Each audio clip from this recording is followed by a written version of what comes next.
குரு சிட்டிலேயே பெரிய தாதா. பணத்துக்காக கட்ட பஞ்சாயத்து பண்றது, கிட்னாப் பண்றது, கொலை பண்றது, இதுதான் அவங்க தொழில். இவங்க சிட்டில இருக்கிற வில்லங்கமான இடங்களை ஆக்கிரமிப்பு பண்ணி கோடிக்கணக்கில் பணம் சம்பாதிக்கிறாங்க. இவங்களை எதிர்க்கிறவங்கள இவங்க மேல எந்த கேஸ் போட்டாலும் கோர்ட்ல நிக்காது. இந்த என்டையர் நெட்வொர்க்கையும் ரிமோட் கண்ட்ரோல்ல வச்சிருக்கிறவன் அலிபாய். அவன் எப்பவுமே வெளிநாட்டுல தான் இருப்பான்.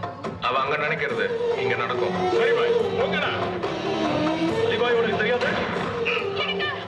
சமயத்துல நம்ம வயர்லெஸ் கூட அலிபாய்க்காக வேலை செய்யும். அவனோட ஆளுங்க தான் குரு கேங். அந்த நரசிம்ம கல்லை கட்டி கடவுள் தூக்கி போடுங்க.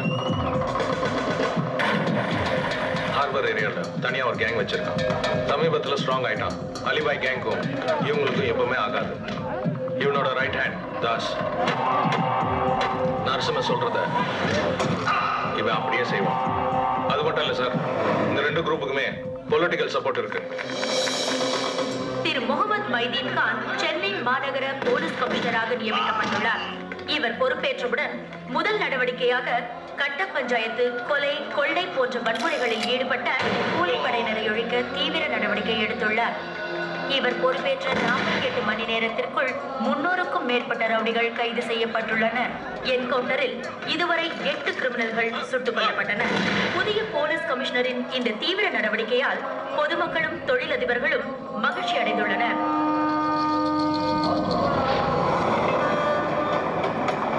ஒருத்தன் அடிக்கணும். யாரு? லோகன். கொரட்டூர் லோகவா?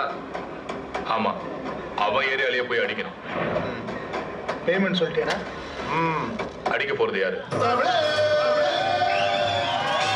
அவன் அடிச்சா அடி விழாது.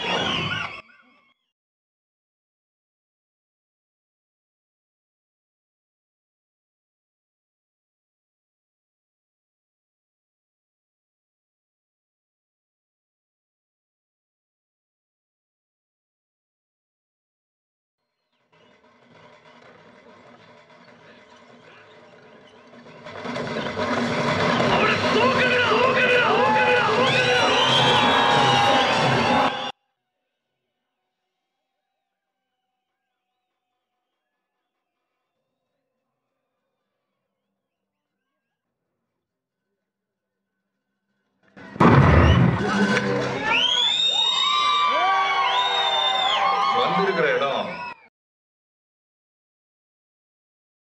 பட்டைய கலப்பலாம். நம்ம ரேஞ்சுக்கு ஒருத்தனை அடிக்கணுமான்னு யோசிச்சேன். ஓகே, மொத்தமா வசூல் பண்ணிக்கிறேன். இந்த பொங்கல் நமக்கு சூப்பர் கலெக்ஷன்மா. என்ன பார்த்து தமிழ்நாட்டுல இந்த கேள்வியை கேட்கிற மொத ஆள் நீ தாண்டா. உனக்கு தனியா கவனிச்சுக்கிறேன். என்ன அச்சுரியாடே? கமிட் ஆயிட்டனே. ஒரு வாட்டி முடிவு பண்ணிட்டேன்னா என் பேச்ச நானே கேட்க மாட்டேன்.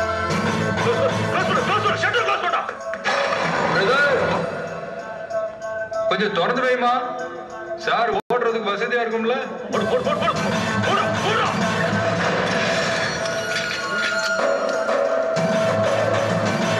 சாவி அவசரப்பட்டுட்டியே, சாவிய கையில வச்சிருக்கலாம்ல. இன்னைக்கு அடிக்கிற அடியில் அடி பீசலாம். நீ அடிச்சா பீஸ், நான் அடிச்சா மாசு.